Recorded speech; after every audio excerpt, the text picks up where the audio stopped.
Hello guys, my name is Yassine, and today we're going to be discussing the Palestine-Israeli conflict. And the five main questions we're going to be discussing is, what are the backgrounds of this conflict? The next question will be, what are U.S. interests in the conflict? The third question will be, which group should intervene in the conflict? Fourth group should be, how will success be determined in the intervention? Fifth question will be, what impact does sovereignty have on the Palestinian-Israeli conflict? Let's go! And as we dive deeper into discussing these questions. Today we're going to be discussing the background of the Israeli-Palestinian conflict. And before we discuss the conflict, we're going to discuss the origins of how it started. The reason why it started was because there was a guy named Winston Churchill who supported Zionism. Zionism is the Jewish beliefs or practice of them, believing that Israel is their homeland / Palestine, as you can call it.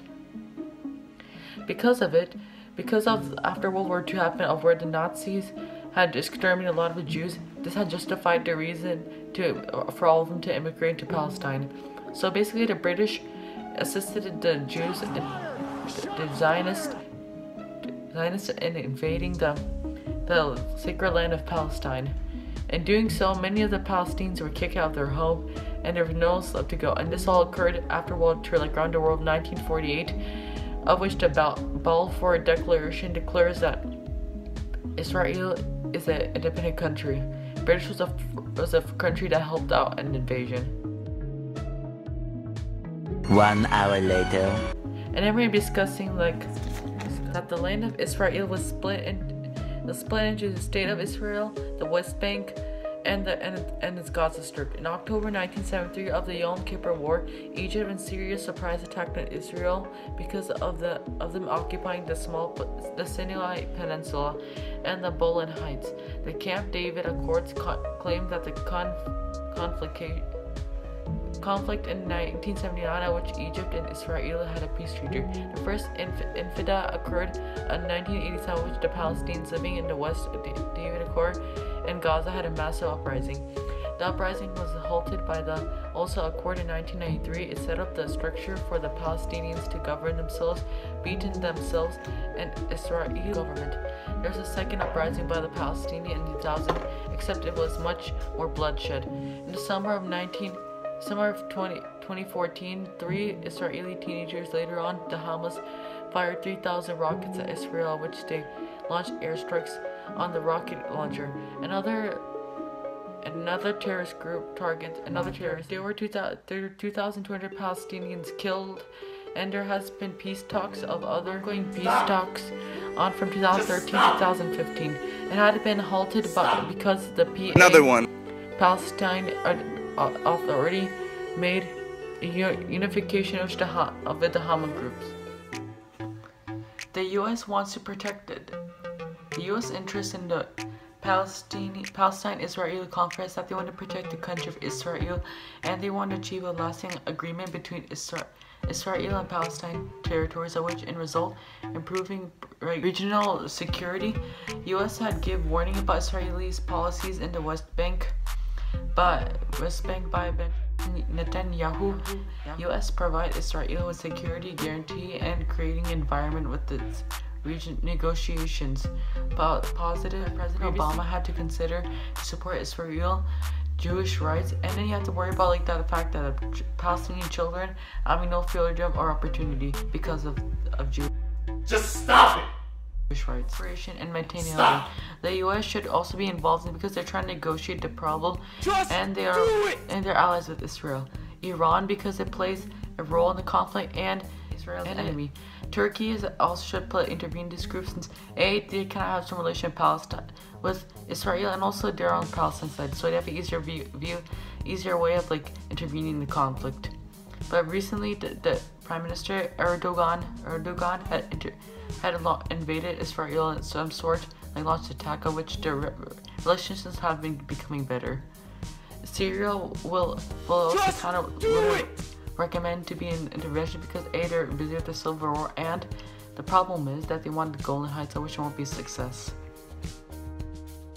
Arabia would be like a good candidate to intervene in this conflict. A, there are like just like good friends with Israel alongside the U.S. and some other diplomatic countries, and B, they also want to like encourage Palestinian rights. They have a message of achieving this negotiation. In 2002, Saudi Arabia wanted to use the Arab peace plan, which they wanted Israel to stop conflict to Arab countries and like withdraw their forces within the territories they captured, like such as Golan Heights and like the Gaza Peninsula Gaza Strip / Sinai Peninsula. British should also intervene in the conflict because they're doing the conflict, and also they should have helped to try to like spread the conflict by coming to a violent and another one. The success will be determined if peace in Israel and Palestine is accomplished. In order for it to happen, the U.S. will have to stop the violent attacks by the Hamas, which are like the political group / militant group in Palestine. They're controlling over the area of Gaza and West Bank of Israel of Jerusalem. And the U.S. is also wanting Israel to stop its harsh policies in the West Bank. The peace for it to happen is that the best way for peace to happen is a two-state solution.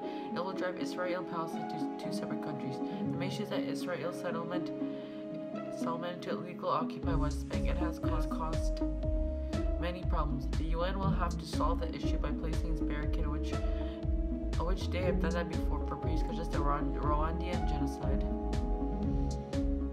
They have to place the barricade in the West Bank, and no Israeli citizens can come in illegally, which it will ease issues of which the government is allowing to settle into West Bank without any consequences, and are encouraging people to do so. In order for it to work out, the intervening groups will have to stop the two sides from fighting and splitting it up fairly so that like the peace can be accomplished. When we're talking about splitting the land up, we want it so that the West Bank and the West Bank, East Bank, and Jerusalem can get split up equally. The role of sovereignty is that the West Bank is under the control of the Palestinians. The U.S. and other countries are moderating like the peace talks negotiations, naming the Prime Minister and Authority Chairman. Sovereignty makes it so that the countries such states of Palestine and Israel are one independent nation. During the 1993 at the lifted round of peace talks, announced that Israel had ploughed land for peace deal in Oslo, just like the capital Norway. Because during the fall of the White House, Arafat recognized Israel's right or sovereignty, and in exchange Palestine Palestine could have sovereignty in sections of Gaza Strip and West Banks without Israel interfering. Israel keeps on violating Palestine's sovereignty in the West Bank, which could cause conflict between these two.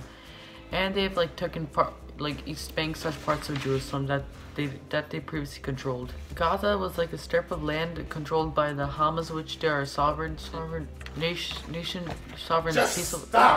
government from the year 2005 to control in the year of 2005.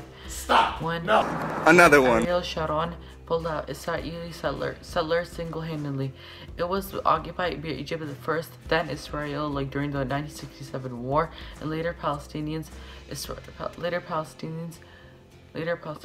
party violated its sovereignty by doing a blockade of the Hamas, of which commercial goods are unable to become transported into Israel, and that includes food, water, electricity, etc., which is causing massive humanitarian damage.